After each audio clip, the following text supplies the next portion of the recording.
Hello students, আমি Nitish sir জ্ঞানজ্যোতি coaching সেন্টারের পক্ষ থেকে তোমাদের প্রত্যেককে জানাই আরও একবার স্বাগত।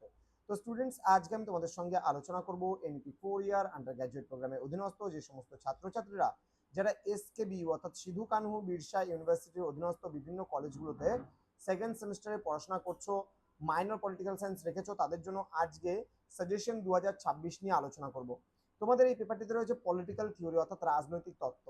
তো সেকেন্ড সেমিস্টারে কোন কোন বিষয়গুলো পড়বে এই নিয়ে বিস্তারিত আলোচনা করার পূর্বে তোমাদেরকে বলে রাখি, যারা এখনো আমাদের চ্যানেলটিকে সাবস্ক্রাইব করনি তারা অবশ্যই চ্যানেলটিকে সাবস্ক্রাইব করে পাশে থাকা বেল আইকন অল প্রেস করে দেবে, যাতে নেক্সট টাইম থেকে কোনো ভিডিও আপলোড করলে তার নোটিফিকেশন তুমি সবার আগে পেতে পারো। এছাড়া অনলাইনে যারা ভাবছো আমাদের ক্লাস জয়েন করবে, নোটস নেবে, তারা অবশ্যই যোগাযোগ করো আমাদের অফিসিয়াল নাম্বার 7076398606 নাম্বারে অথবা 6295916282 নাম্বারে। তোমাদের টোটাল কোর্স ফি রয়েছে তোমাদের এই সাধ্যের মধ্যে 1199 টাকা।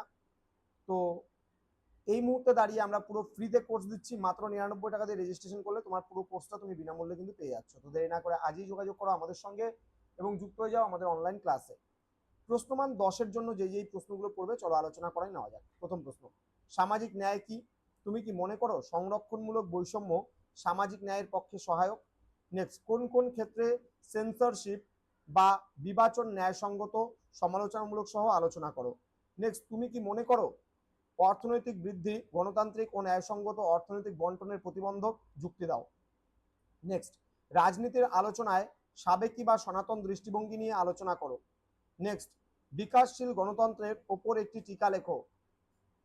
নেক্সট প্রশ্ন, তুমি কি মনে করো রাজনৈতিক দলগুলির মসৃণ কার্যকলাপ গণতন্ত্রের স্বাস্থ্যের জন্য একটি অপরিহার্য পূর্বশর্ত?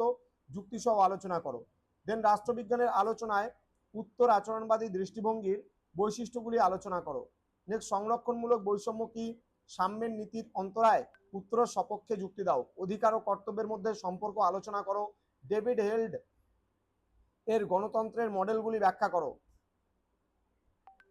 নেক্সট, রাজনীতির অধ্যয়নের আচরণমূলক দৃষ্টিভঙ্গি সমালোচনামূলকভাবে বিশ্লেষণ করো। নেক্সট, জনকল্যাণকর রাষ্ট্রের সংকট সম্পর্কে আলোচনা করো। ন্যূনতম রাষ্ট্র ও জনকল্যাণকর রাষ্ট্রের মধ্যে পার্থক্যগুলি আলোচনা করো। নেক্সট, ডেভিড হেল্ডের শ্রেণীভাগ অনুযায়ী গণতন্ত্রের মডেলগুলি আলোচনা করো। নেক্সট, সাম্য ও স্বাধীনতা পরস্পর বিরোধী নয় বরং একে অপরের পরিপূরক মন্তব্যটি বিশ্লেষণ করো। তো এই হচ্ছে তোমাদের এই কয়েকটা প্রশ্ন পড়লে 100% কমন তোমরা পেয়ে যাবে। তো স্টুডেন্ট যারা এখনো আমাদের সঙ্গে যুক্ত হওনি, চ্যানেলটিকে সাবস্ক্রাইব করনি, সাবস্ক্রাইব করে পাশে থাকা বেল আইকন অল প্রেস করে দাও, যাতে নেক্সট টাইম থেকে কোনো ভিডিও আপলোড করলে তার নোটিফিকেশন তুমি সবার আগে পেতে পারো। দেখা হচ্ছে খুব তাড়াতাড়ি আরো একটা নতুন ক্লাস নিয়ে তোমাদের সঙ্গে। তোমরা প্রত্যেকেই ভালো থেকো, সুস্থ থেকো। Thank you so much, thanks for watching after all, thank you.